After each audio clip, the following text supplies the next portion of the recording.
저기 예쁜 언니는 초점 맞추기용이야. 그래서 수업을 듣고 그리고 영상을 듣고 그리고 나서 이 책에 요 뒤에 이렇게 붙어있는 요 잠깐 시험에 내가 이제 숙제를 내겠지. 이쪽과 3쪽 어디까지 잠깐 시험 어디까지 숙제 그럼 그걸 해가지고 찍어서 여기 전화번호로 보내는 거야. 그러니까 처음에 보낼 때는 저 누구예요? 이렇게 한번 이름 써서 보내야 되겠지? 내가 니네 번호를 다 못 외우니까. 그러고 나서 그거를 그대로 그 다음 시간에 가서 시험이야. 근데 시험이니까 당연히 시험에 조금 안 나오면 재시험도 있고요. 이게 사실 뭐 모든 학교에서 다 하는 거잖아. 왜냐면 이런 것들은요. 중학교 내용하고 달리 고등학교 내용은 한번 배우잖아? 이걸로 끝이 아니라 그 다음의 내용하고 그대로 연결되는 거야. 그러니까 앞에서 배운 내용은 너네들이 화학이라고 하는 과목을 대학 가서도 마찬가지야. 그때까지도 전부 다 연결되는 거라고 봐야 돼. 그러니까 단원이 아무리 나뉘어져 있어도 그들이 유기적으로 다 연결이 되어 있거든. 오케이? 자, 우리 이제 열심히 한번 해봅시다.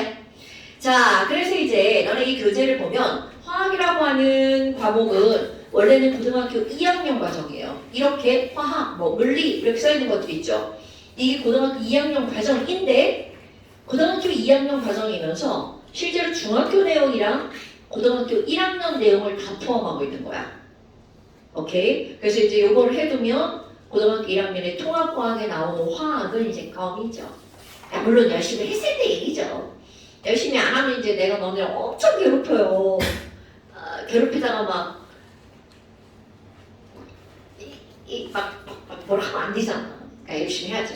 절대로 어려운 내용은 아니랍니다. 자, 그래서 맨 앞에 이제 보면 뭐가 나오냐면 화학이라고 나오고 한 장을 넘기면 목차가 나오죠.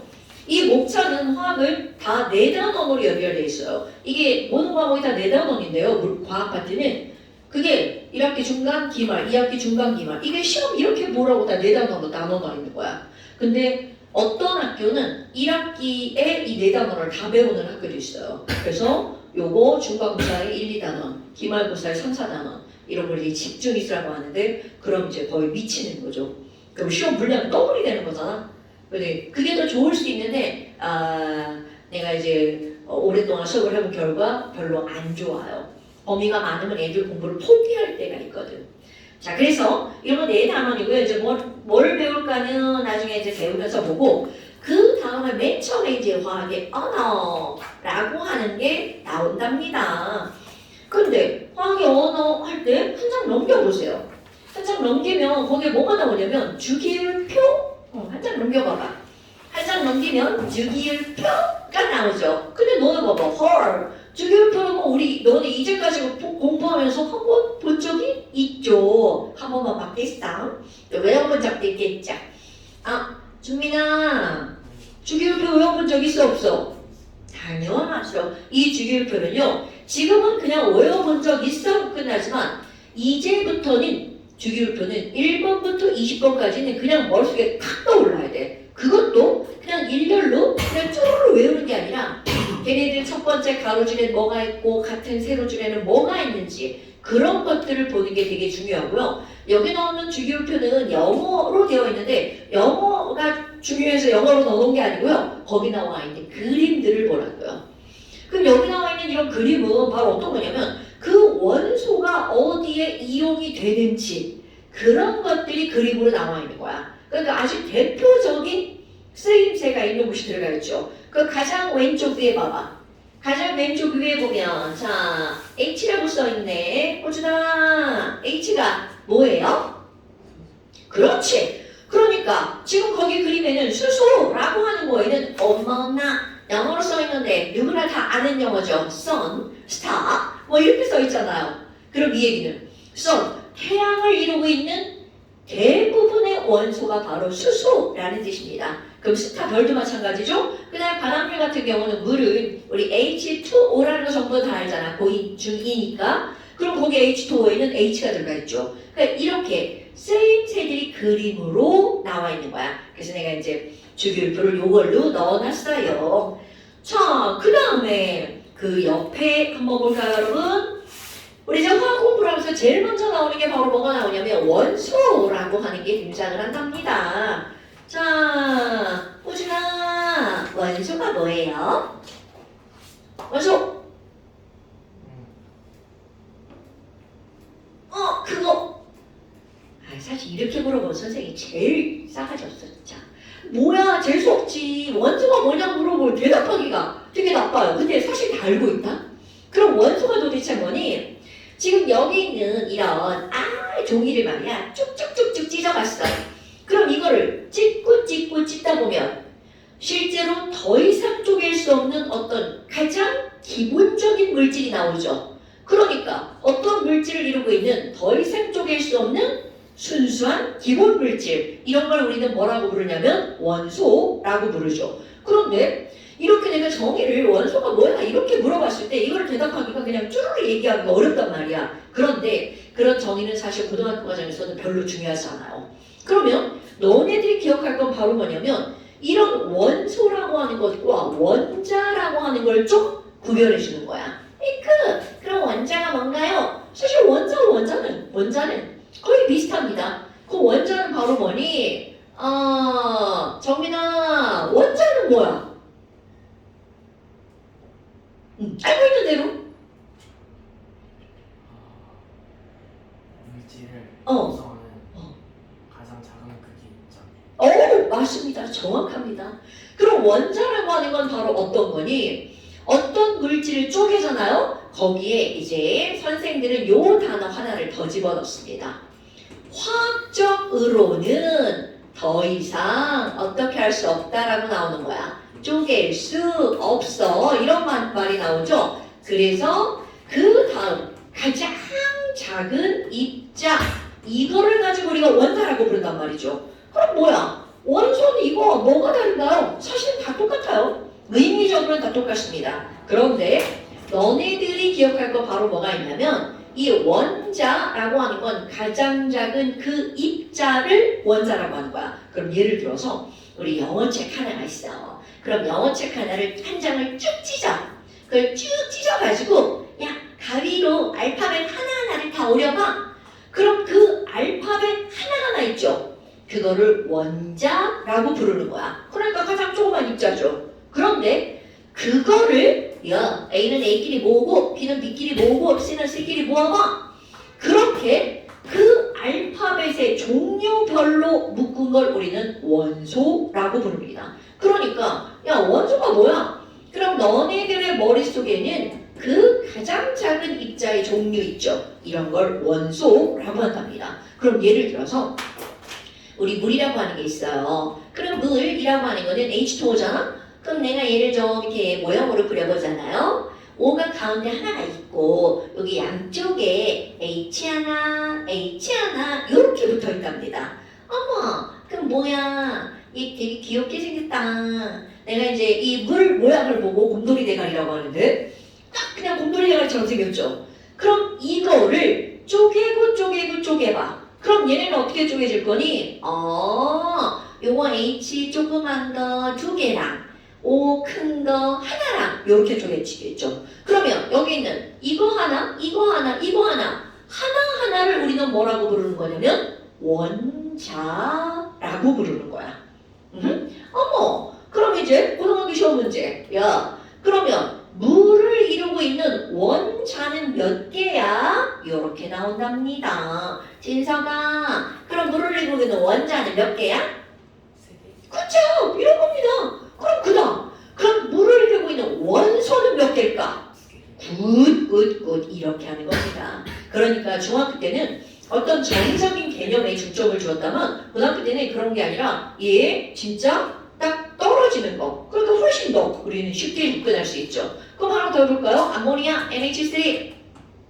호준아, 자 NH3 쪼개면 입자 몇 개 나올까요? 굿자. 그러면 원소 입자의 종류는 몇 종류 나올까요?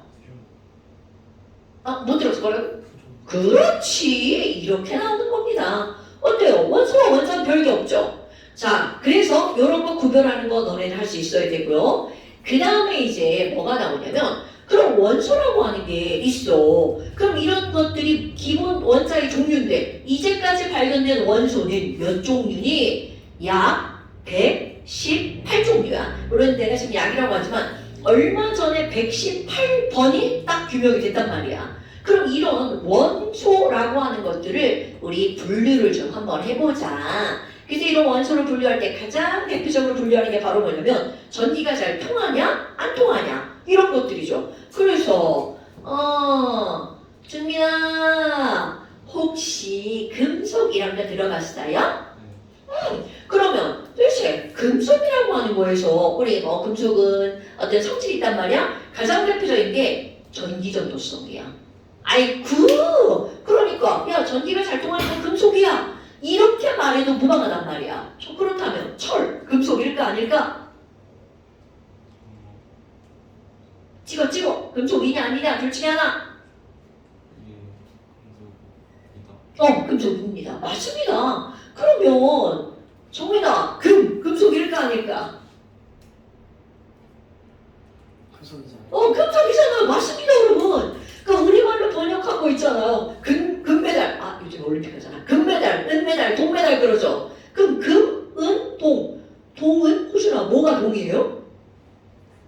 그럼요. 그러니까 거기 금, 은, 동은 전부 다 얘네들 금속이야. 자 그런데 진성아 그러면 나트륨은 금속일까 아닐까?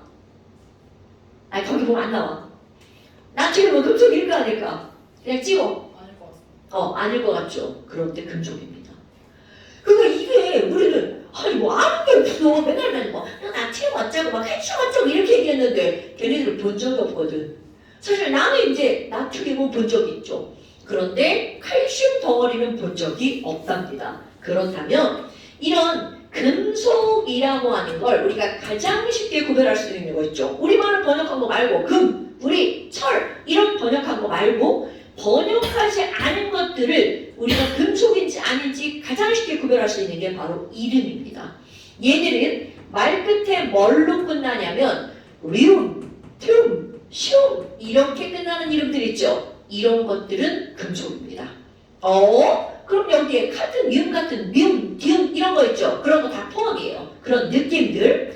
그런데 단 이름을 지을 때 실수한 게 있습니다. 얘는 금속인 줄 알고 이름을 붙인 거야. 그런데 금속이 아닌 게 있어요. 그게 바로 어떤 거냐면 자 He 뭐라고 읽습니까 여러분? 그렇지. 헬륨은 제외예요. 그럼 이런 거 말고 너네들이 수업 시간에 나오는 뮤튜축으로 끝나는 애들은 다 금속인 거야. 그러니까 이제 정우준아 칼슘 금속일까 아닐까?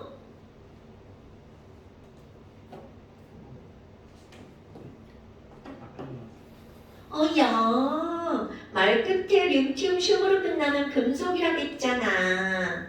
다시 자 우준아 마그네슘 금속일까 아닐까? 맞아요. 준서가 바리움 금속일까 아닐까? 맞습니다. 이렇게 하는 거예요. 사실은 나도 마찬가지로 아무리 내가 화학을 전공했지만 금속 본 거보다 못 본 게 더 많습니다. 그런데 그거를 우리가 다 보고 얘가 금속인지 아닌지 이렇게 알 수가 있죠. 그러면 지금 여기 있는 이런 금속들은 이름으로 이렇게 알았단 말이야. 그런데 거기 하나 더 바로 이들의 성질입니다. 우리가 금속이라고 일컫는 것들 있죠. 이런 것들은 전부 다 자 요거 엄청 중요. 전기 전도성이 매우 큽니다. 그러니까 야 금속과 비금속을 구별하는 가장 중요한 기준이 뭐야? 이렇게 하잖아? 그럼 얘네들은 전기 전도성이에요. 전기가 통하는 건 금속, 안 통하는 건 비금속 이렇게 구별하면 99% 맞습니다. 그럼 전도와 함께 들어가는 성질이 있어요. 그런 게 이제 뭐가 들어가는 거냐면 열 전도성도 엄청 좋아요. 그럼 이거는 전기가 잘 통하고 열도 잘 통한다는 거죠. 이런 게 바로 금속의 가장 대표적인 성질이야. 그 다음에 또 하나 뭐가 나오니? 금속에서 우리 이제 이건 금속을 알고 있는 5개념인데요. 준민아 금속 있잖아요. 걔 단단할 것 같아? 무를 것 같아?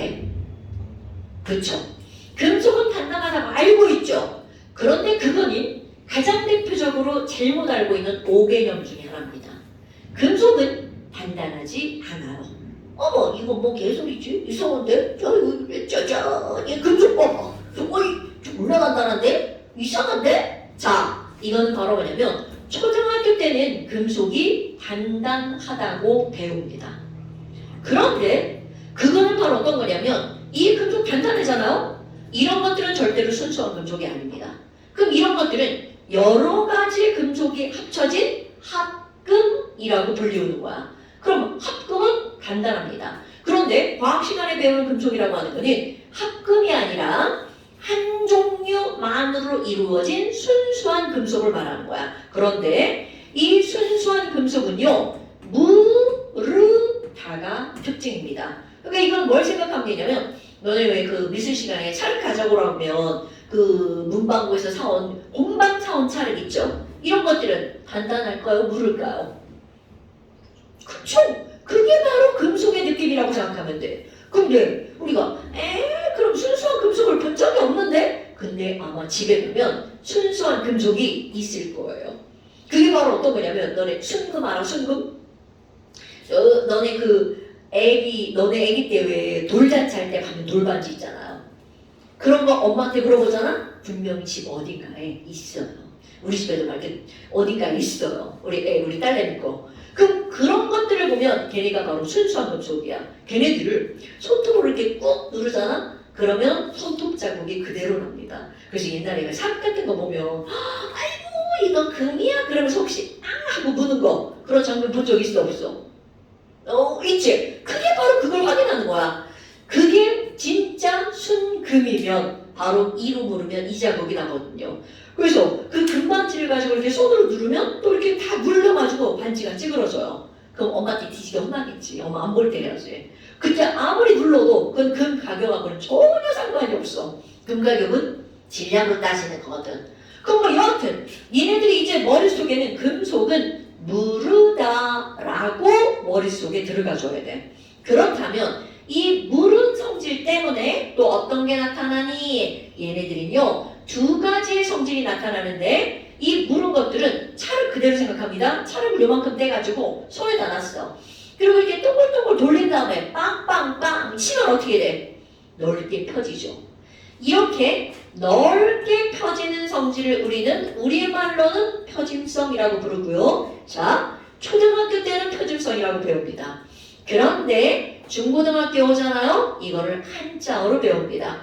얘네들을 별전자, 전성이라고 부른답니다. 어머, 그럼 얘네들은 전성이 크다라고 하는 성질이야. 이거 되게 중요한 성질입니다. 이 처음 들어보는 단어들은요 한자어가 되게 많이 나올 거예요. 그래서 그런 한자어들로 너네 기억하는 거. 그 다음에 또 하나 뭐가 나오냐면 그 둥글둥글 이렇게 막 여기 있는 애를 딱 펴는 게 아니라 막 문질렀어. 그럼 그 문질르면 걔는 어떻게 돼? 길게 쭉 늘어나죠. 얘네가 마음속으로 막 옛날에 했던 거 막 기억나잖아요. 그럼 길게 쭉 늘어나는 걸 길게 뽑아져 나온다 라고 하는 걸 뽑힘성이라고 하는 거야. 그러면 이런 뽑힘성이라고 하는 건요 연한 성질이라고 해서 연성이라고 부르는 거야. 자, 이런 한자어들 꼭 기억하셔야 되는데 여러분, 자, 금속은 무르기 때문에 전성과 연성이 매우 좋아 라고 하는 걸 꼭 기억하시는 거예요. 이거 여기 써 있어. 여기 네. 그래서 금속이라고 하는 것들은 이런 식으로 기억해줘야 돼. 그 다음에 이제 너네들 중2들이니까 또 뭘 기억하고 있냐면 어준아 이온 외운 적 있어 없어? 당연히 있죠. 자, 양이온은 전자를 잃어서 만들어진 걸까? 얻어서 만들어진 걸까? 그렇지! 자, 여러분 너네들이 알고 있는 양이온 있죠? 금속은 100% 양이온입니다. 그래서 아이고 너네들이 외운 거 있죠? 금속은 양이온으로만 존재합니다. 그럼 너네 봐봐. 양이온이 다 금속이란 뜻이 아니라 금속은 전부 다 양이온이라는 거. 그럼 너네들이 외운 거 중에 금속이 아닌데 양이온인 거 딱 하나밖에 없어요. 바로 수소. 수소는 금속이 아닌데 양이온이야.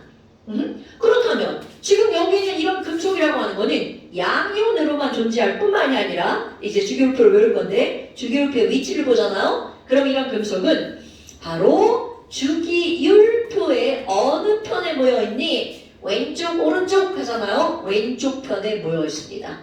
그럼 위, 아래 이렇게 말하잖아? 그럼 얘네들은 주로 아래에 위치합니다. 그러니까 주기율표에 금속이 위치하는 곳은 왼쪽, 아래. 요런 것들도 너희들이 기억하고 있을 것 중에 하나. 어머, 아니 그러면 금속은 그랬어. 그러면 비금속은요? 당연히 이들 금속의 성질과 완전히 다 반대겠죠. 그렇다면 비금속은 말 끝에 뭘로 끝나는 게 비금속이냐면 뭐뭐뭐 소자로 끝나는 건 다 비금속. 이건 우리말로 번역할 때 비금속에다가 소자라는 이름을 갖다 붙여버린 거야. 그렇다면 호준아, 소자로 끝나는 거 생각나는 거 하나?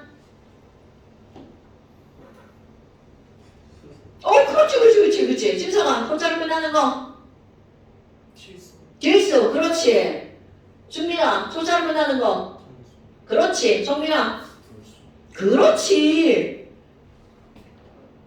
주하나, 대답하는 거 들었어? 들었대잖아, 친구가. 자, 좋아요. 그렇게 소자로 끝나는 거야. 그러면 성질, 나머지 얘와 다 안 되겠죠. 전기도 안 통해, 열도 안 통해, 펴지지도 않아, 딱딱하다는 거죠. 연성도 없어. 그러면 비금속 중에 가장 대표적인 거 아까 탄소를 얘기했단 말이야.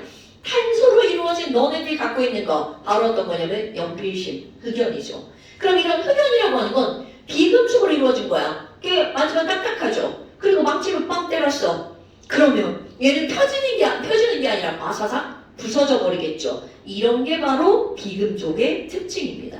그렇다면 지금 여기 있는 이런 비금속이 이렇게 어디에 있니? 얘는 비금속은 이온으로 존재하는 거. 그러니까 너네들이 외웠던 이온들은 다 비금속이라는 거. 자, 진서가 이온 하나 외운 거 생각해봐. 뭐 있었어? 제가 과학 못해서. 아! 에이, 하나만 생각해봐. 이온 뭐 있었어? 하나만, 딱 하나.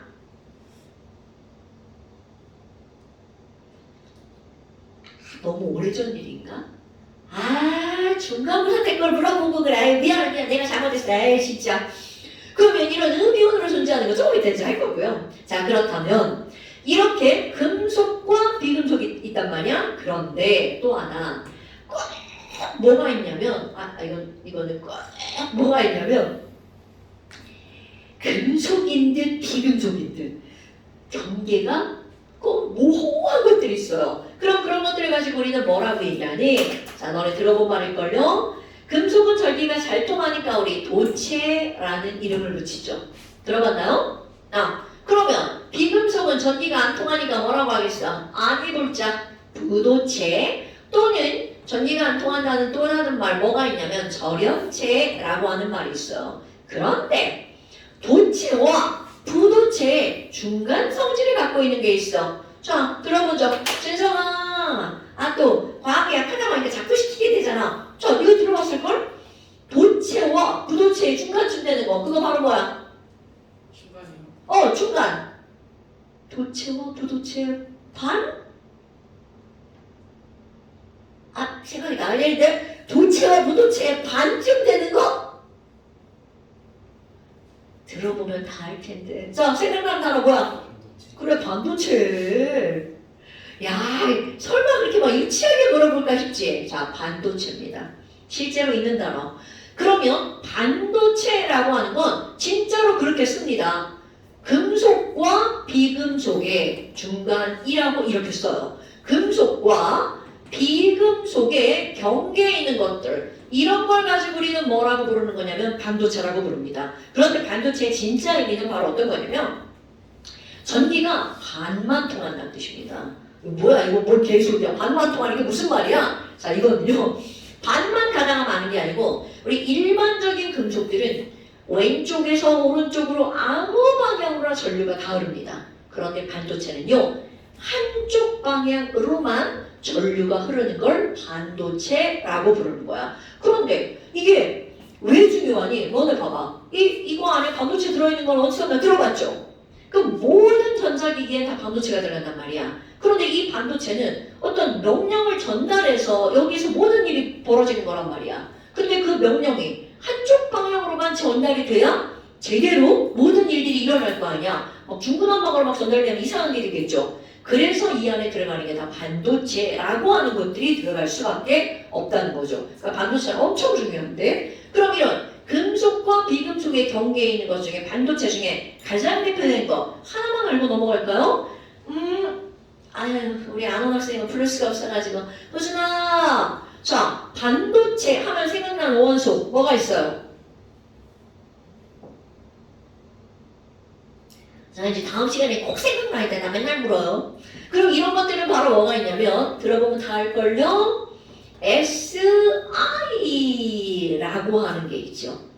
그럼 SI, 자 여러분 SI 이거 자 그렇죠. 그럼 여러분 이거 규소로 번역하기 전에 자 영어로 이거 뭐라고 읽을까요?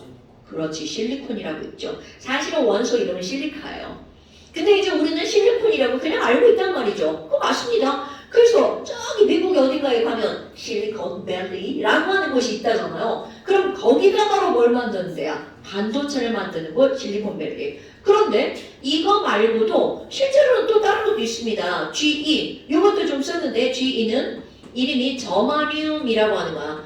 독일 있잖아요. German 그거에서 온 단어입니다. 그런데 지금 여기 있는 저마늄 같은 경우는 매장량이 그렇게 많지 않기 때문에 가격이 비싸요. 그러니까 대부분은 뭐를 사용하는 거냐면 규소를 사용합니다. 자, 근데 이 규소는 어디에서 얻어내냐면 너네 아마 이런 말 들어봤을걸요? 모래 속에서 얻어내요. 뭐 이런 것들. 그런데 모래 속에 있는 어떤 광물을 채취하는 거냐면 석영이라고 하는 거에서 규소를 얻어냅니다. 그러니까 실제로 모래 되게 많잖아요. 그럼 이런 반도체에 들어가는 규소는 실제로는 굉장히 많다라는 거죠. 그거를 이용해서 바로 우리가 쓰고 있는 그런 반도체를 만드는 거.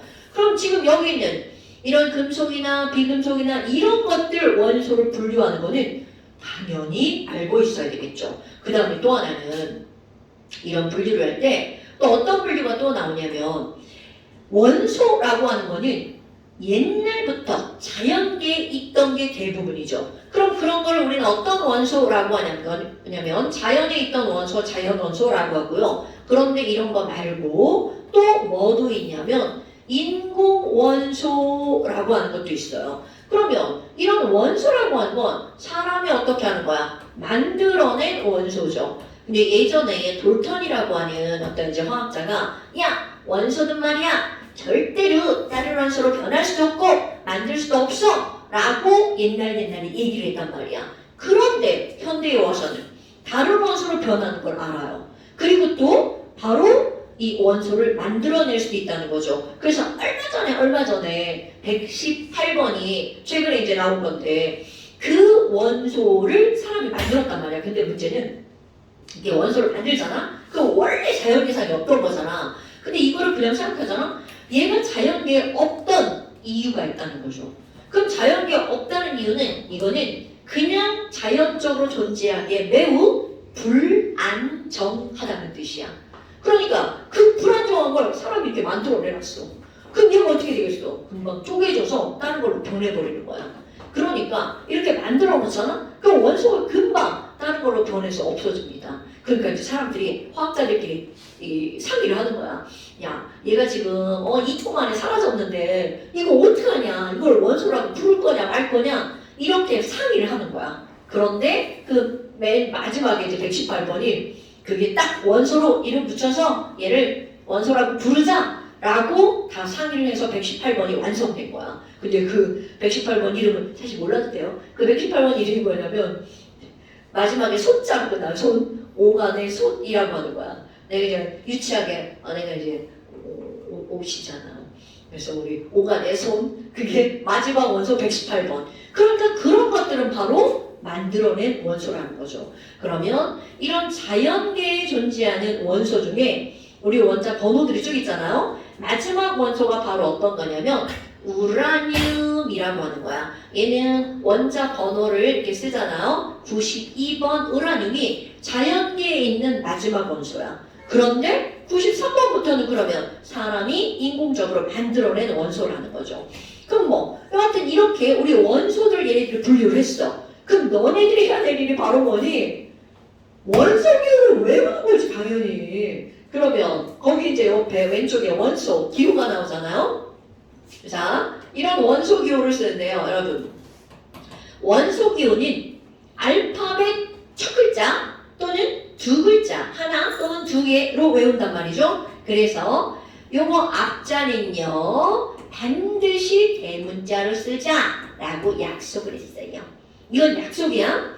그리고 뒷자는 소문자로 쓰자라고 약속을 했어요. 그리고 원소기호는 대부분은 영어예요. 영어도 있고 그리고 독일어도 있고요. 그리고 아주 옛날에 만든 거 그리스어도 있고요. 대부분은 영어가 많은데 이제 다른 것들도 있다는 거 요건 좀 기억하고 있고요. 그러면 지금 여기 있는 이런 원소기호가 이렇게 있잖아. 자, 거기 너희를 한번 외웠던 거 써볼까요? 자, 아는 것만 한번 써봐요. 틀리면 지워야 되니까 아는 것만 쓰세요. 카드명 같은 경우는 되게 쉬워요. 카드니까 CD 뭐 이런 거죠. 아는 것만 한번 써봐요. 앞자는 대문자, 뒷자는 소문자.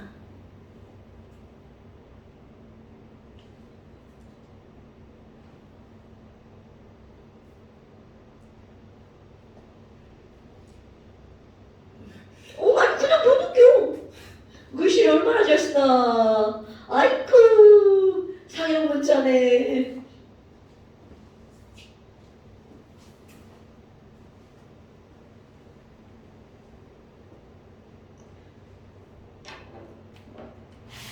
혹시 주환이랑 만나는 사람 없죠? 내가 전달해야겠다. 혹시 주환이 전화번호 알아? 안 친한 친구야? 네.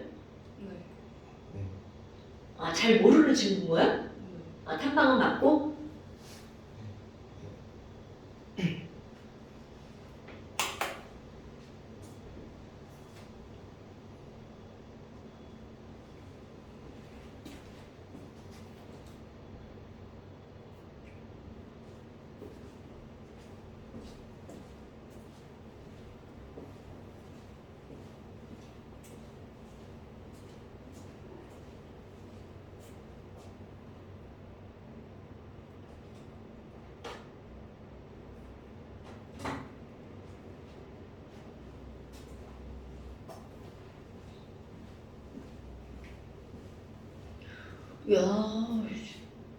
야, 정민이 신발 새 거야. 저런 거 보면 한 번 이렇게 막 한번 훑어주고 싶은 생각이 막.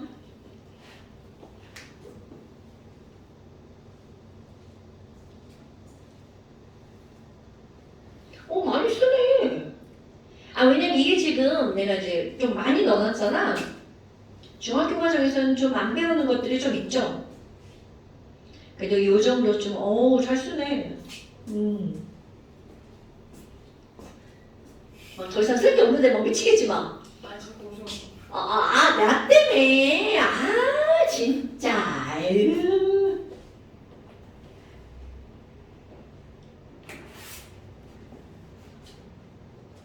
자, 한번 볼까요, 여러분? 자, 위에부터 그냥 말로 해도 되겠죠? 카드뮴 이렇게 나왔어요. 그럼 카드뮴이니까 카드잖아? 그래서 CD. C 앞자 대문자, D 소문자. 그 다음에 크로뮴도 마찬가지예요. 크로뮴이잖아? 그래서 그냥 그대로 이름 그대로 들어가는 거야. 크로니까 CR.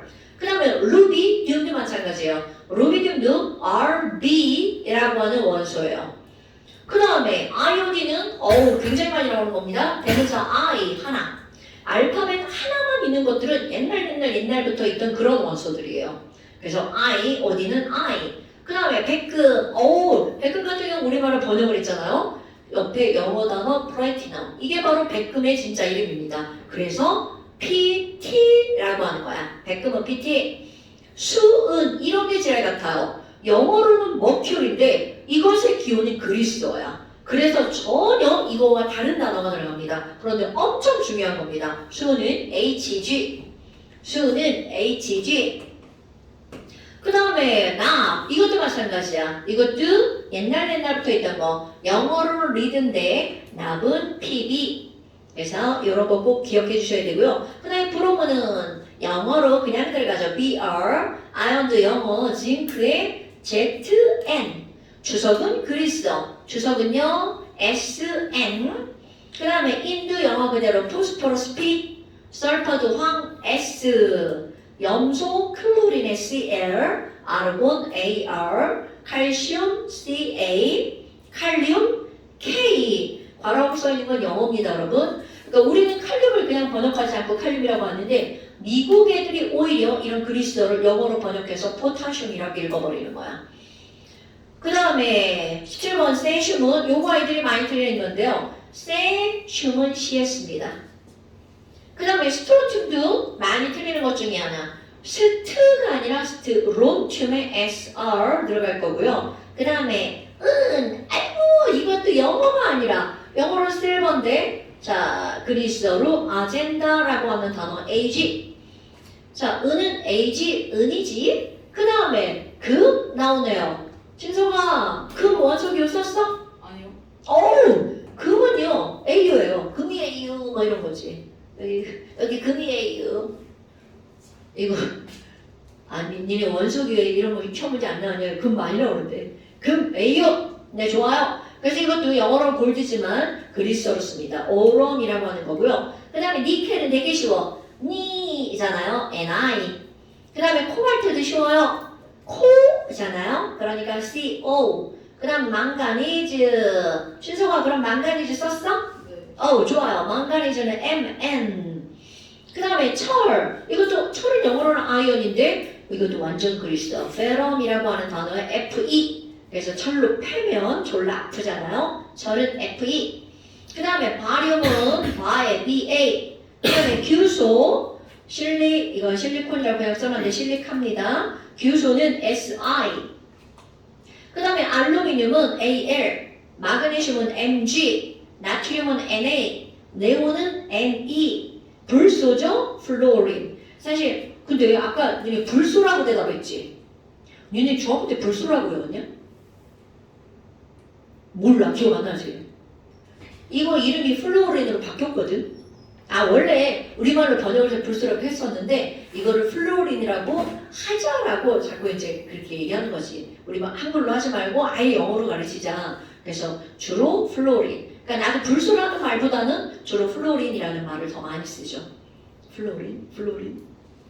그 다음에 헬륨은 HE, 산소는 O, 옥시즌, 나이트로젠은 질소 N, 탄소는 카본이라 C, 수소는 하이드로젠이라 H, 동소는 보론이라 B, 리튬은 Li, 그 다음에 베릴륨은 Be, 그 다음에 우라늄은 U 이렇게 들어갑니다. 그래서 이런 원소는 반드시 기호를 알고 있어줘야 되겠죠. 이렇게 막 지우고 다시 쓴 거야. 좋아. 그래서 너네들 있죠. 이 원소 기호는 이제 반드시 기억해야 되니까 당연히 다음 시간에 그대로 시험일 거고요. 시험 이게 시험 지점 그렇게 줍니다. 땡 주고 쓰라고 하죠. 세로로 막 이렇게 외우라고 하지 말고 이렇게 이름 해가지고 외우는 거야. 이거는 조금만 신경 써주면 다 외울 수 있죠. 자, 그 다음에 아까 거기 앞쪽으로 한번 돌아가 보세요. 화학의 언어. 자, 지금 여기 나오는 이런 화학의 언어라고 하는 거는 이제 너네들이 화학을 배우면서 맨날 나오는 것들이 있죠. 그러면 거기에서 제일 먼저 나오는 게 바로 어떤 게 나오니? 주기율표라고 하는 게 등장을 합니다. 그런데 주기율표가 쭉 이렇게 있으면 주기율표는요. 이게 원자 번호순으로 나열이 되어 있는 건데 진서가 자 원소에서 제일 앞에 원자 번호 1번을 누구라고 외웠어요? 수소 맞습니다. 진석이라고 나 지금 준미 쳐다보는 거 봐. 나 진짜 이제 나의 미션이야. 너네 이름 외우기. 진석 그렇지 수소죠. 그러면 거기 이유. 왜 수소가 1번일까? 그러게요, 그치? 그러게요? 그런 거 안 알려줘서 그냥 외웠죠? 그런데 이제 그런 걸 우리가 오늘 공부해야 된다는 거야. 그 우리가 지금 쓰고 있는 주기율표는요,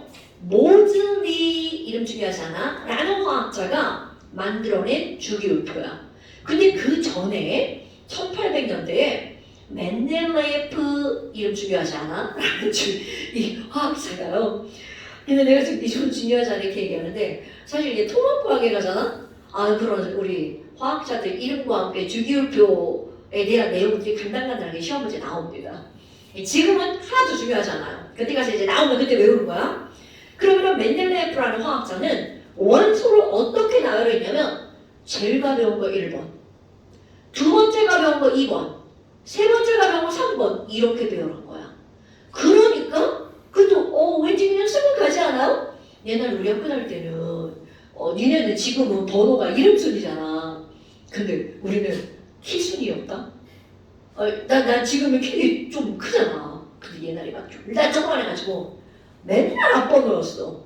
그런데 2학년 때인가 중2 때 앞번호 이렇게 해가지고 여자 번호 중에 우리 학반이었으니까 여자 번호 중에 2번이었다. 근데 지랄하고 2학년 말 되니까 키가 제일 큰 거야. 그러니까 이제 그렇게 바뀌는 경우도 있어. 그렇다면 이런 원소들은 가벼운 순서대로 쭉 해서 원자 번호를 옛날에 매겼단 말이야. 그런데 지금은 그게 아니고 뭔가 다른 걸 가지고 한다는 거죠. 그러면 그게 바로 어떤 거니? 라는 거야. 얘가 바로 뭐에서 나오는 거냐면 원자의 구조로부터 등장을 한답니다. 그럼 원자의 구조. 자, 준민아, 원자 어떻게 생겼대요? 너가 알고 있는 거? 가운데 원자에 있고 그 분자가 움직이고 전자. 그렇지, 맞습니다. 자, 너네 봐봐. 원자는요 동그랗게 생겼죠. 그리고 중심에 하고 뭔가가 있어. 그럼 이 중심에 있는 이런 걸 우리는 뭐라고 부른다는 거야? 핵이라고 부른다는 거죠. 그리고 바깥쪽에 마이너스를 띠는 입자, 전자가 요 핵 주변을 빙글빙글 돌고 있어요 라고 하는 게 너네들이 알고 있는 보편적인 원자의 모형이죠. 자, 원자는 중심에 핵이 있고요, 바깥쪽에 전자가 움직이고 있어요가 가장 너네들에게 맞는 대답이 되는 거야. 아니 근데 뭐야 이거 선생 핵 그려놓은 거 봐라. 졸라 조그맣네. 이거 왜 이러지? 자, 이건 너네들이 느껴야 돼. 원자 전체를 자 탐방정 운동장이라고 생각해봐. 그게 다 원자야. 상상하는 거야. 원자. 그리고 마당 가운데 가가지고 모래를 하나 딱 주워. 그리고 이렇게 들고 서 있잖아요. 너 핵이구나. 요렇게 상상하셔야 돼요. 그럼 이 얘기는 바로 뭐냐면 원자 전체 크기에 비해서 원자 핵의 크기는 엄청나게 작다는 걸 말합니다. 이거 꼭 기억하셔야 돼요. 그런데 그 어떤 그림도 이렇게 안 그려져 있죠. 원자 핵 졸라 크게 그려져 있어요. 그럼 이거는 실제로 그런 게 아니라는 거야. 이거는 공부를 하기 위해서 이렇게 그려놓은 거야. 자, 원자 핵은요 운동장에 모래알 하나만큼 크기가 작다라는 거죠. 그럼 이 안에는 뭐가 들어있니? 이렇게 플러스를 띄고 내가 동그라미를 그릴 거야. 플러스를 띄는 입자라는 뜻입니다. 그럼 이런 플러스를 띄는 입자를 우리가 뭐라고 부르니? 플러스가 양성이잖아요. 그래서 이 친구 이름은 양성자라고 불리우죠. 그러면 이런 양성자들이 핵 안에 들어있어요. 근데 너네 봐봐. 플러스와 플러스는 정준아, 플러스와 플러스는 좋아해 싫어해? 그럼요, 싫어합니다. 그럼 어떡해? 얘네 둘이 지금 졸라 야리고 있는 거지. 야이씨 너 꺼져, 이씨 너 꺼져. 이렇게 막 싸우고 있단 말이야. 그러면 핵 안에 양성자가 여러 개가 있을 수가 없죠. 그러니까 어떤 일이 벌어지니? 거기서 그들의 싸움을 말려주는 친구가 있어요. 싸우지 마. 이렇게 얘네들의 이 밀어내는 힘을 완충시키는 역할을 하는 거. 그럼 그런 게 바로 뭐니? 이거 중요합니다, 여러분. 얘는 전기를 띠지 않은 입자가 양성자 사이에 끼어 있는 거야. 그래서 그들의 밀어내는 반발력을 완충시켜주는 역할을 한답니다. 그러니까 너네들이 기억할 거, 어머, 핵 안에는 그러면요 양성자와 뭐가 들어있니? 양성자 안에 반발력을 완충시키는 중성자가 들어있죠. 그리고 바깥쪽에 이들 사이를 빙글빙글 돌고 있는 바로 마이너스를 띠는 입자, 전자라고 하는 입자가 있죠. 그러니까 핵과 전자가 있어요. 그런데 핵 안에는 양성자와 중성자가 있죠. 그렇다면 이게 아주 간단한 성질 비교. 그럼 이들이 이렇게 이름에서 가장 중요하게 차이가 나는 게 바로 뭐야? 전기. 우리 전기를 조금 멋진 말로 전하라고 부릅니다. 그럼 이들의 전하의 종류, 양성 플러스란 뜻이죠. 중성 없음, 전자 마이너스야. 이런 걸 아는 건 굉장히 중요하죠. 그런데 여기다가 내가 뭘 한번 써볼 거냐면 전하량을 한번 써볼 거야. 그런데 전하량은 내가 숫자를 쓸 거지만 이 숫자를 외울 필요는 없습니다. 그런데 그 숫자를 보고 느끼기만 하면 돼. 그럼 뭘 느낄 거니? 양성자 하나가 갖는 전하량은 1.6 곱하기 10의 마이너스 19제곱쿨롱이야. 자, 잠깐 여러분. 거듭제곱 이렇게 쓰니까 뭔 소리인지 알아볼라? 대답 나와야 되는데. 자, 여러분. 10분의 1이 10의 마이너스 1제곱이다. 알아볼라? 에? 이게 안다는 거야? 모른다는 거야?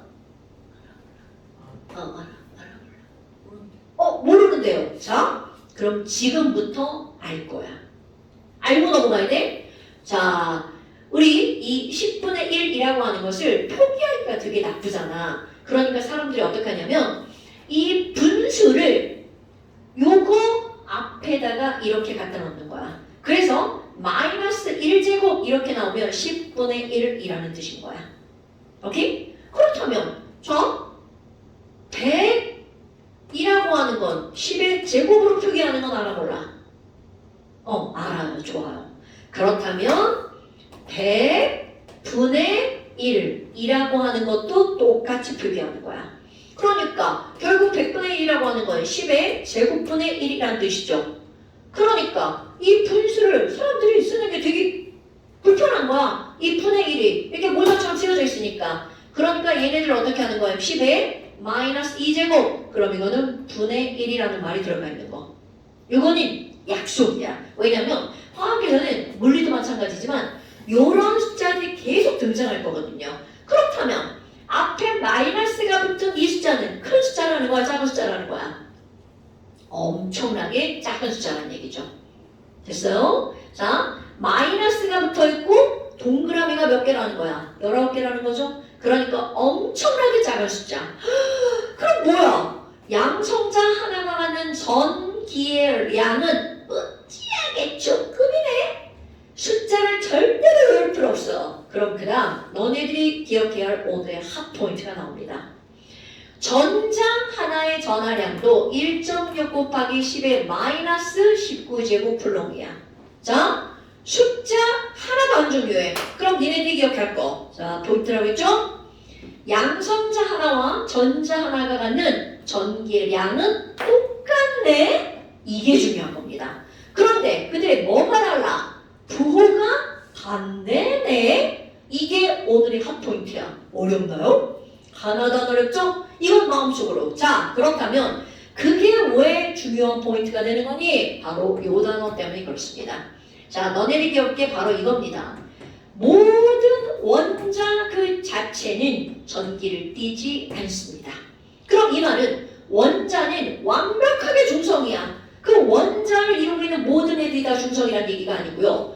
원자를 이루고 있는 플러스를 띠는 양성자의 수와 마이너스를 띠는 전자의 개수가 같다가 오늘의 포인트야.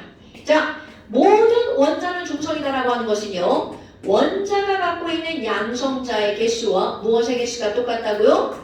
전자의 개수는 똑같다고요. 오늘 너네들이 절대로 까먹으면 안 되는 내용 중에 하나입니다. 근데 뭐 별게 없죠. 그런데 이 자체가 매우 중요. 그럼 뭐야? 별것도 아닌 건데 중요하다고 했어. 그 다음에 이제 너네들이 또 기억해야 되는 사실. 바로 뭐가 나오냐면 질량의 비율. 양성자, 중성자, 전자가 나오는데 우리 원자 자체 하나를 생각해봐. 원자는 입자를 구성하는 가장 작은 애래.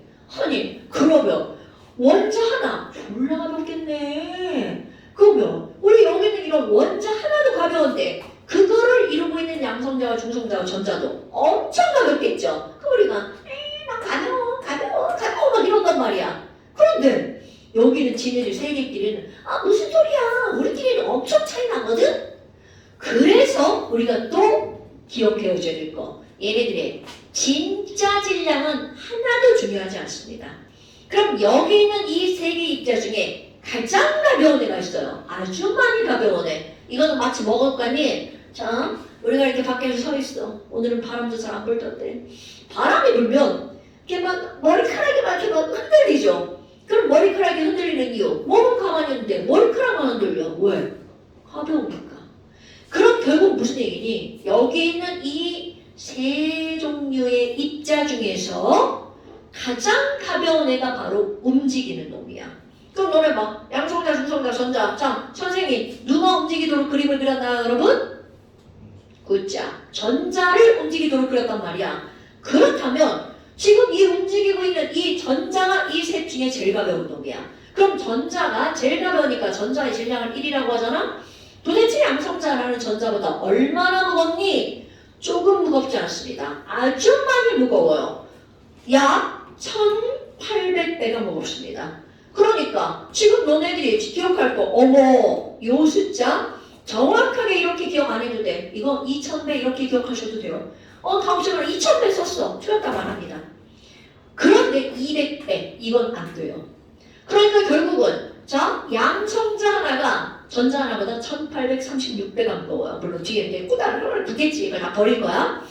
그럼 여기 중성자는 얼마나 무겁니? 1838배가 무겁습니다. 야, 그럼 이건 뭐야? 헐. 우리 원자를 구성하고 있는 입자가 양성자와 중성자는 어디에 집중되어 있는 거야? 핵에 모여있죠? 그러니까 자, 또 하나 화학을 공부하면서 기억해야 될 기본 지식. 여러분, 원자는 핵의 사이즈가 만화에 있는 뭐만 하다고요? 자, 운동장에 있는 누구만 해? 모래알. 그런데 그 모래알의 질량이 어떻다는 거야? 어마무시하게 무겁다는 거죠.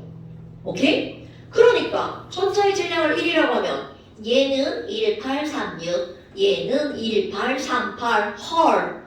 무려 이거 몇 배야 이거? 저거 6배 하면 3600배? 3700배? 이 정도가 된다는 거죠. 그러니까 자 여러분 핵은요 크기는 작고 질량은 엄청나게 큰 입자라는 거죠. 됐어요 여러분? 자 그럼 봐봐. 아니 그래서 뭐야 원자 번호 한다더니 뭐 이상한 거 막 하죠.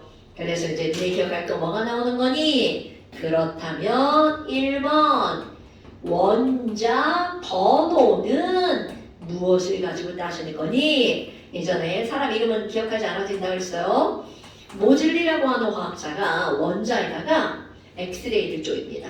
엑스레이를 쪼이면 엑스레이가 에너지잖아. 그럼 너네 몸에다가 막 빛을 막 쪼였어. 그럼 빛이 우리의 몸을 맞고 반사되어서 튀겨나옵니다. 그럼 이런 원자들을 쏴도 동일한 현상이 벌어져요. 그런데 그 반사되어서 나오는 에너지의 양이 원자들마다 달랐다는 거야. 그거를 가지고 원자 번호를 결정했어요. 근데 그때는 그게 양성자 때문이라는 걸 몰랐어요. 근데 나중에 보니까 그게 바로 양성자 때문인 거야. 자, 그래서 원자 번호는 양성자수다. 오늘의 포인트 두 번째. 자, 원자 번호는 양성자이겠습니다. 그러니까 아까 우리는 수소가 원자 번호 1번이라고 그랬죠. 그럼 수소는 양성자가 몇 개다? 하나다. 그런데 봐봐. 그게 덩달아서 어떻게 들어가는 거니? 양성자가 하나인 수소는 반드시 전자도 몇 개라고요? 하나다. 이런 것들이 오늘의 가장 중요한 포인트입니다. 입자수를 따지는 거. 그러니까 중학교 때 이런 걸 배웠지만 그때 배우는 방향하고 좀 다른 포인트로 배우는 거야. 그럼 이번엔 또 뭐가 나오니? 두 번째, 질량이라고 하는 게 나와요. 헐, 좀 아까 봐봐요. 전자 졸라 가볍고 양성자랑 중성자랑 무겁다면서요. 그러니까 이 원자의 질량은 어디에 집중되어 있는 거야? 핵에 집중되어 있죠. 그러다 보니까 이런 원자들의 질량을 따질 때는 핵 안의 양성자와 중성자만 확인하면 돼. 그래서 그냥 질량이라고 하는 거 뭐라고 하는 거냐면 질량수라고 말합니다. 그럼 이런 질량수라고 하는 건 넘버의 개념이에요. 개수. 그러면 얘네들은 바로 뭐니? 그 원자가 가지고 있는 무거운 양성자 개수와 무거운 중성자의 개수를 더하게 하잖아요. 그것을 원자의 질량수라고 말합니다. 이것을 원자의 질량수라고 말합니다. 어머, 근데요, 여기 봐봐요.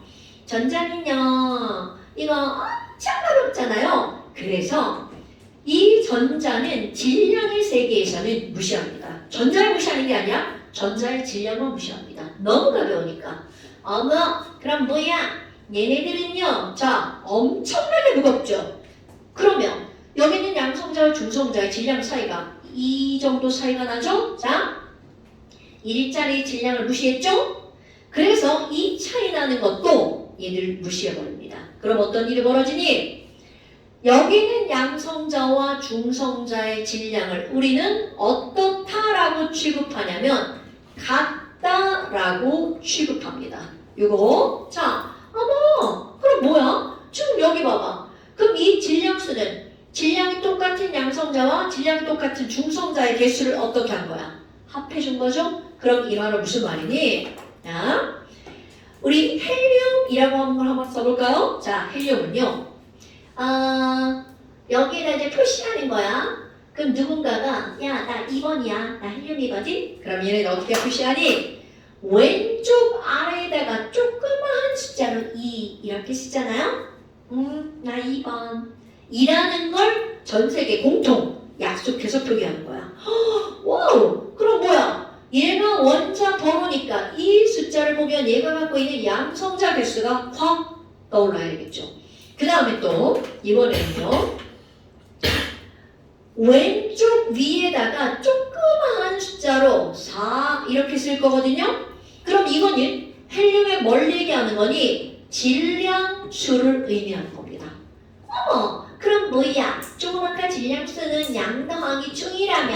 자, 그러니까 이제 그 다음 시험 문제가 나오는 거야. 야, 그럼 이런 걸 봤어. 헬륨의 양성자 몇 개? 자, 이제 다 쉽게 해볼까요? 이건 퀴즈가 한번 해볼게요. 어머, 야, 왼쪽 아래 2자라고 써있으니까 양성자 2개지. 그러면 헬륨은 중성자 몇 개? 야, 양성자가 2개인데 글쎄 양 더하기 중이 4잖아. 그러면 중성자도 2개지. 그러면 전자는 몇 개야? 헐, 아까 선생님이 한 포인트라며. 양성자와 전자수는 똑같다고 그랬잖아. 그러니까 여기 전자수는 몇 개가 되는 거냐면 2개가 되겠죠. 자, 그렇다면 호준아, 탄소 먹을까요? 탄소는 이렇게 써 있습니다. 자, 탄소 양성자 몇 개? 어머! 어머! 안경은! 어머! 눈을 놓고 이런 다음 시간에 꼭 들고 와. 자, 호준이를 위해서 보여? 자, 이렇게 써 있어. 자, 양성자 몇 개? 6개. 중성자, 전자. 뭐야 이거? 졸라 쉬운데? 666인가? 자, 666이야. 그럼 다 몽땅 다 이렇게 중성자가 다 똑같니? 절대로 그렇지 않습니다. 똑같은 것만 한 거예요. 그 원자 번호 한번 조금 커져볼까요? 자, 나트륨 11번입니다. 23의 질량수를 갖고 있어. 진성아! 에이, 알았잖아. 자, 이렇게 써있으면 양성자 몇 개? 11개. 그럼요. 중성자 몇 개? 12개. 굿자. 전자 몇 개? 11개. 굿. 이렇게 하는 겁니다.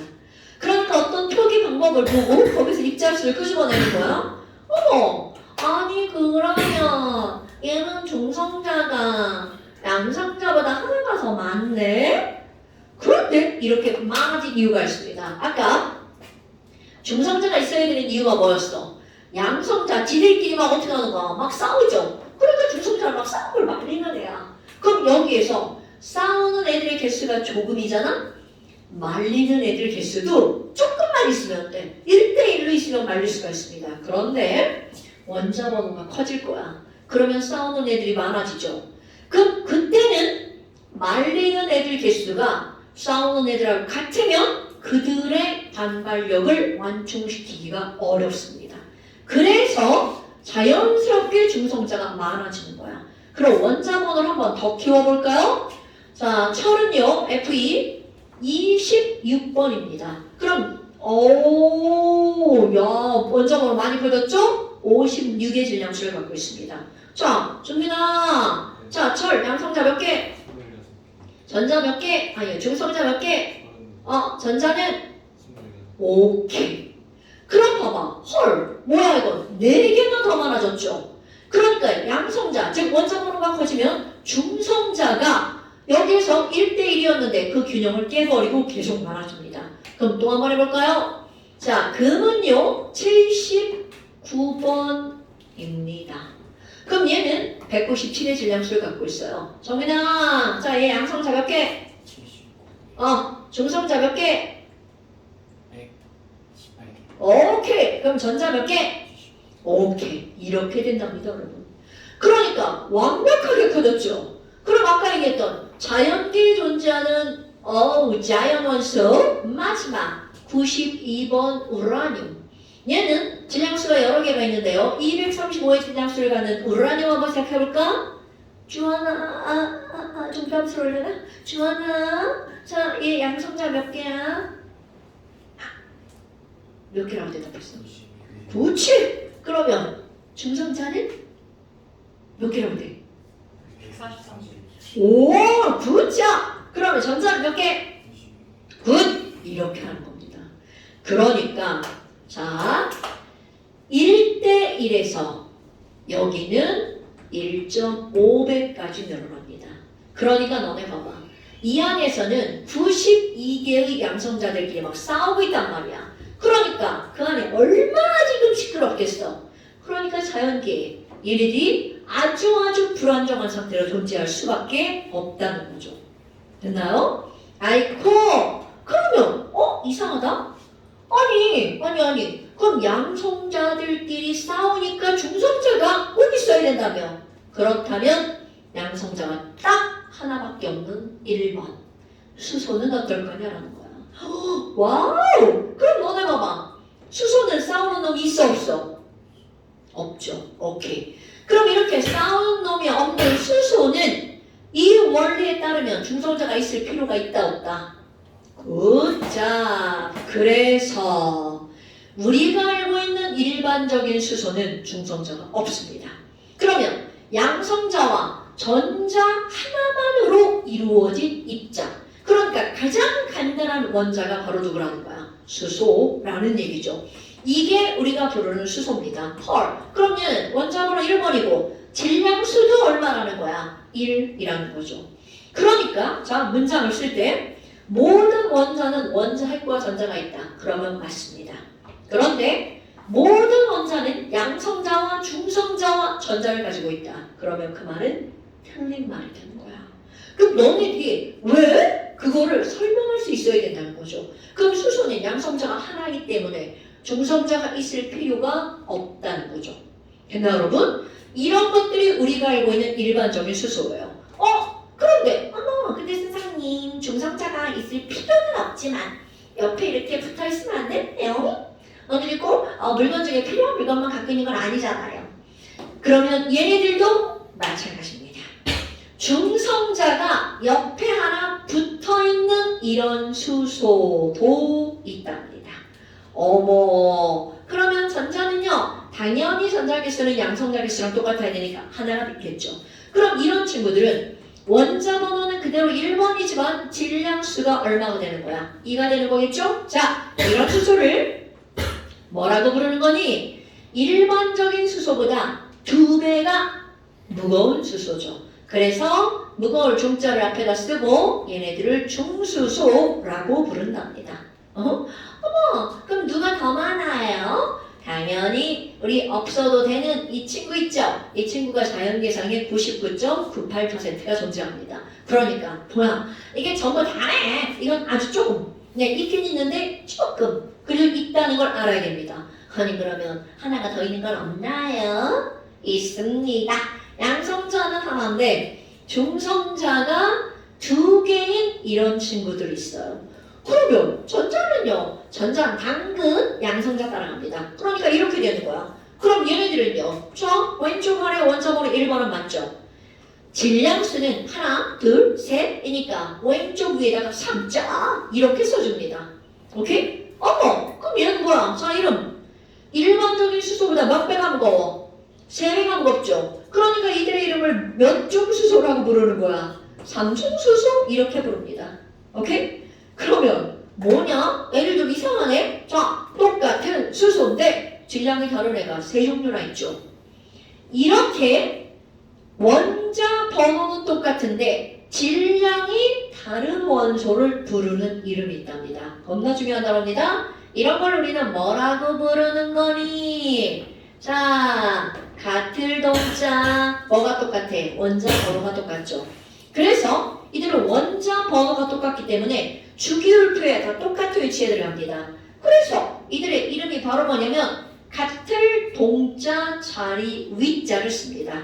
동위원소라고 불러요. 그럼 누군가가 야 동위원소라는 말이 나오는데 동위원소가 뭐야? 이렇게 하면 제일 먼저 떠올릴 말 같은 종류인데 질량이 다르죠. 그러니까 멋지게 같은 종류인데 이거를 뭐라고 할 거니? 이렇게 말해야 되겠죠?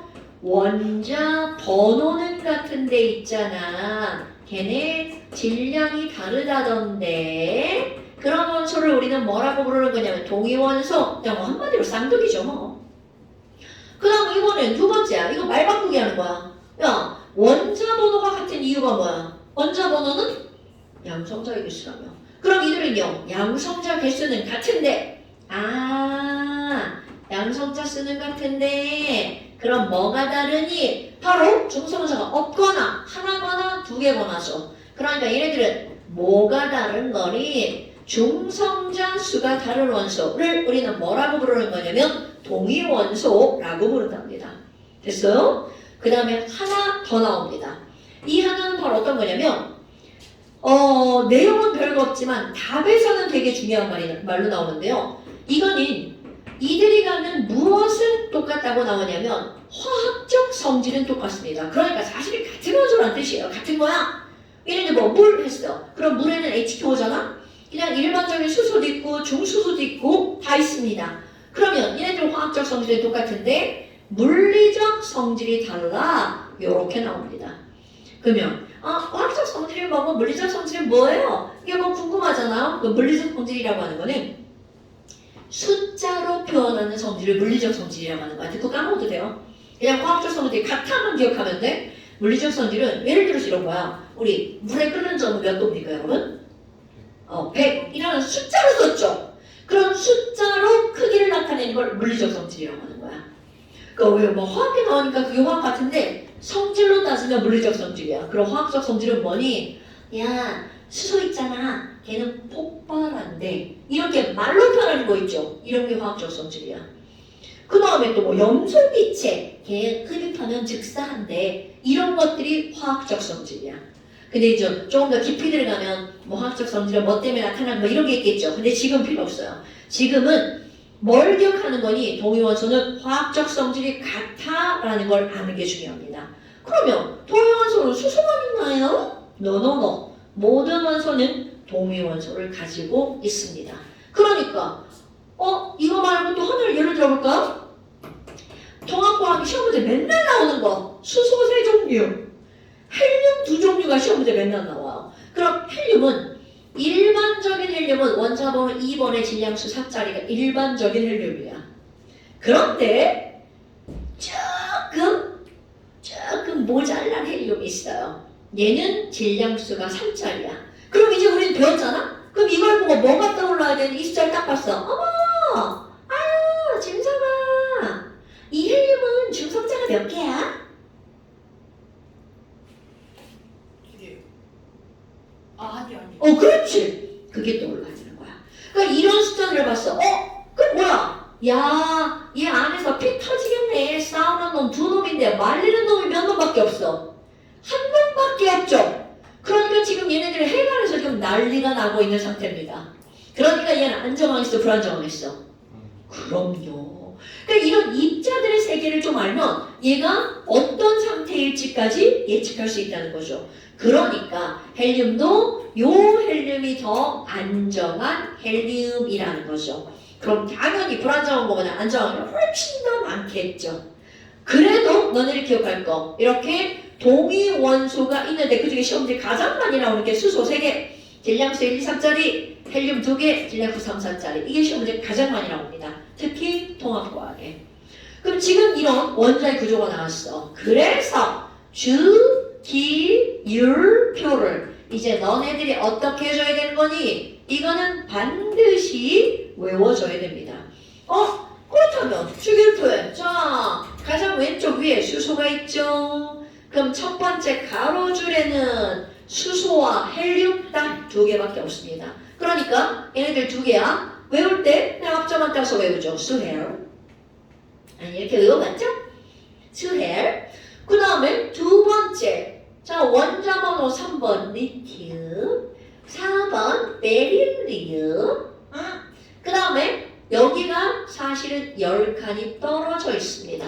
근데 우리는 그냥 줄을 외웠죠? 10칸 떨어져 있다는 것도 중요합니다. 아이고 그러면 그 다음 금속, 탄소, 아이고 너무 멀리 썼네. 질소, 산소, 플로린, 네온. 여기 이렇게 두 번째 가로줄에 8개가 있습니다. 자 이거 봐. 리페티시잖아요. 앞에만 따는 거야. 리베부탄 질산플라 이렇게 외우죠. 네, 그렇게 외웁니다. 그럼 내가 좀 유치하게 좀 한번 해볼까요? 리베가 이게 진짜로 독일어로 사랑한다는 뜻이에요. 리베 그럼 I love you 뭐 이거 독일어라고 보시면 돼요. 유일하게 아는 독일어가 고2 때 1년을 배웠는데 그거밖에 없어요. 이제 리베. 근데 누구를 리베하니? BC를 리베해. 우리 딸이 박씨거든. 말도 안 되는 얘기 하는 거예요. 그래서 나 우리 박씨, 리베 박씨 사랑해. 근데 걔를 사랑하는 마음이 콩글리시? 노가 뭐야? 노잖아. 노오프네. 나 박씨를 리베하는 마음이 노프네. 그래서 리베 박씨 노프네. 나 걔한테 나만 알고 있는 뭔가를 주고 싶어. 나만 알지. 근데 그게 겨우 뭐냐면 PS 콜라. 그래서 그거를 줬더니 걔가 그거를 마시고 크크 하고 트름을 하더래. 이런 말도 안 되는 얘기. 수헬 끊어있는 거야 2개. 그 다음 8개. 리베 BC 노오프네. 나만 알지 PS 콜라 크카. 자 여기서 끝나지 않아요. 또 있습니다. 세로줄로 또 외우는 거 엄청 중요해요. 그러면 이렇게 세로줄들 앞자만 땁니다. 수리나 나트륨이죠? 이건 카잖아. 수리나 칼륨이니까 그냥 이렇게 수리나카. 여기에 조금 더 외울 겁니다. 그 밑에가 루비디움, 세슘, 그리고 FR인데요. 이 FR은 너네들이 이제 처음 들어본 걸 건데 프랑슘이라고 하는 거야. 우리 프랑스 있죠? 그 프랑스의 이름을 갖다 붙인 거야. 프랑슘. 뉴템슘? 처음 들어본 건데 슘자로 끝났어. 그럼 얘가 뭐라는 게 떠올라야 돼? 오케이. 이런 게 이제 배운 사람과 안 배운 사람의 차이인 거야. 어머 뭐야? 그럼 얘네 앞자만 따면 수리나칼로세프 루세프 그냥 외우는 거야. 수리나칼로세프. 자 그 다음에 베마카 앞자만 할 겁니다. 베마카 그 다음에 이것 이름은 왜 욕이 되는데 스바라 베마카스바라 수리나카로세프 베마카스바라. 그래서 RA는 라듐이라고 하는 원소입니다. 큐리 아줌마가 큐리 부인이 원소 가지고 뭐 이렇게 많이 했잖아요. 그때 큐리 아줌마가 사랑했던 그런 원소가 라듐이래요. 그 다음에 이제 요거 같은 세로줄에 뭐가 있는지 아는 거 엄청 중요해요. 붕소와 알루미늄이니까 앞자만 따면 붕알이죠. 그 다음에 이거 CSI 뭔지 알아요 여러분? 그지 TV에 나와. TV에 넷플릭스나 이런 데 나옵니다. 자 이제 말도 안 되는 말 또 해요. CSI가 인과 질소죠? 인지를 잡았어. 그리고 걔네들이 뭐라 그래? OES? 인지를 잡았다? 자 CSI가 인지를 잡았어. OES? 그럼 인지는 졸라 빡치잖아요. 그럼 졸라 빡치니까 자 여기도 밑에까지 외울 겁니다. 이게 밑에까지 외우는 거 되게 중요한 거야. 그러니까 그 인질이 뭐라고 그래? 욕 좀 나와요. 펑시브랄. 아니면 폭시바라 뭐 이렇게. 자, 다시 CSI가 인지를 잡았어. OEX 폭시브랄. 그래도 그 CSI는 그런 모든 일들을 헬륨, 네온, 아르곤 앞서간다 해내야 되겠죠. CSI가 인지를 잡았어. OEX 폭시브랄 해내야. 그럼 이게 바로 뭐니? 주기율표에 같은 세로줄에 어떤 원소가 있는지를 아는 거는 화학하는 사람들의 가장 기본적인 일입니다, 여러분. 그러면 세로줄만? 같은 가로줄도 수헬 첫 번째 가로줄에 뭐가 있어? 수소와 헬륨 두 가지가 있어요. 두 번째 가로줄에 뭐가 있어? 리베리시 노오픈에 8개가 있네요. 그 다음에 세 번째는요. 나마날지 PS 콜라. 이거 여러분 나마날지잖아. 이거 제품명 말하면 안 돼. 제품명 큰일 나. 저거에 걸려. PS. PS라고 하세요. PS 콜라. 크카.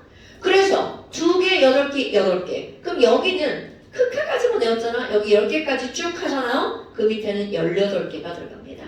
이것도 나중에 가면 또 이것도 내가 시험 문제에 될 거예요. 엄청 중요합니다. 자, 스리랑카 로세프, 베마카스바라, 붕알, CSI가 인지를 잡았어. OES 폭시브랄 해내야. 그래서 같은 세로줄, 같은 가로줄에 뭐가 있는지를 알아야 되는 게 고등학교 과정. 그게 뭔가의 답입니다, 여러분. 그래서 꼭 기억해야 돼. 근데 오늘 봐봐. 자, 중학교 2학년 과정에 이온을 외웠죠. 수리랑카 로세프가 같은 세로줄에 있죠? 이들은 전부 다 이온을 외웠을 때 다 1+짜리. 베마칼스바라 외웠죠? 다음 시간에 외울 거잖아? 그럼 이들은요, 전부 다 이뿔. 저 붕알은 그러면 몇 플러스겠어요? 3뿔. 4뿔, 5뿔, 6뿔, 7뿔, 8뿔. 다시 여기부터 이렇게 들어갑니다. 그럼 여기 헤네아는 빵빵빵 이온이 아니에요. 그럼 여기부터 1마, 폭시브랄은 다 1-, OES 다 2-, 인질 다 3-. 그럼 얘들은 4- 되고 4+ 되고 이런 것 외우지 않죠, 이온을. 오케이? 그러니까 주기율표 자체가 뭔가의 답이 되기 때문에 반드시 기억해야 돼. 물론 몇 번 더 배우잖아. 얘네들이 왜 죄다 1+로 같은 세로줄에 있는지, 이들은 왜 다 같은 가로줄에 있는지를 다 이유를 배울 겁니다. 그러면 주기율표가 훨씬 쉬워져요. 왜 이렇게 만들어졌는지가 원리대로 나오니까. 그러면 아까 우리 금속과 비금속을 따질 때 금속은 왼쪽 아래에 있다고 했죠. 자, 나눠볼까요, 여러분? 얘는 붕소니까 말 끝에 소자로 끝나면, 자, 진서가 금속이야, 비금속이야? 소자로 끝나면 그렇지, 비금속. 륨충충으로 끝나면 오케이. 그러니까 얘는 비금속이고 얘는 금속이야. 그럼 금속 비금속을 어떻게 나누는 거니? 붕소와 알루미늄 사이를, 붕알 사이를 뚝 잘라. 이렇게 잘라서 이 모양으로 계단을 만들잖아요. 그러면 여기 벌어졌네. 어쨌든 이제 이 선을 타고 계단으로 나오잖아. 그럼 오른쪽에 수소까지가 비금속이야. 그럼 나머지가 다 뭐라는 거야? 금속이라는 뜻이죠. 거기 써 있는 주기율표를 보면 진한 선을 표시가 돼 있을걸요? 붕소와 알루미늄 사이를 잘랐죠. 그래서 그걸 그대로 계단 모양으로 내잖아. 왼쪽 아래로 가면 이게 이렇게 잘랐으니까 사선이 되잖아. 그래서 왼쪽 아래라고 하는 거야. 왼쪽 아래 금속, 오른쪽 위 비금속. 단 수소만 이게 이쪽으로 들어가서 비금속이어야 된다는 거죠. 오케이? 말 끝에 소로 끝나는 거 비금속이야. 뿐만이 아니라 주기율표의 비금속은 오른쪽에 모여 있다는 거. 그것도 붕소와 알루미늄 사이를 잘라서 계단 모양으로 이렇게 그쪽에 모여 있다는 걸 반드시 알고 있어야 됩니다. 이런 것들이 너네들이 화학을 배우면서 끝까지 알고 가야 되는 가장 기본적이지만 중요한 내용들입니다. 오케이? 자, 그래서 오늘 여기까지 할 거고요. 그러면 이제 잠시라고 하는 게 나온다고 그랬잖아요. 그럼 잠시 이렇게 넘길 거야. 그럼 잠깐 시험, 주하나 잠깐 시험. 그리고 나서 자, 이 페이지를 보잖아요. 자, 이건 이제 주한이 거예요. 이 페이지를 보면 이 페이지에 원소 쓰죠. 그럼 이제 집에 가가지고 이거 영상을 보고 다 본 다음에 한번 쭈루루루 이렇게 써보는 거예요. 그냥 이렇게 베끼는 거 아닙니다, 여러분. 쭈루루루 써보고 아 내가 이거를 못 썼구나. 그럼 다시 한번 보고 외우고 그리고 3쪽을 보잖아요. 그럼 3쪽을 보면 주기율표 표를 채우세요. 아까 이거 전화의 종류 이건 전화의 종류입니다. 전화량 안 써도 돼요. 전화량을 안 써도 되고 그 다음에 질량의 비율 1, 2000, 2000 이렇게 써도 돼요. 근데 기왕에 외울 거면 이제 정확하게 외워주면 더 좋고요. 그래서 거기 원자번호, 질량수, 동위원소 7번, 8번, 9번 있죠. 9번까지 오늘의 숙제. 그리고 다음 시간에 그대로 시험. 그러니까 이제 내가 여기다 이렇게 씁니다. 항상 써줍니다. 맨 마지막에 숙제 들어가요. 잠시 2페이지랑 3페이지 몇 번까지냐면 9번까지 이거를 일단 채우고요. 찍어서 보내기가 너네들이 할 일. 오케이? 최소 오늘 오기 한 1시간 반 전까지는 그래도 해서 나한테 보내야 되겠죠? 오케이. 오늘 고생하셨습니다.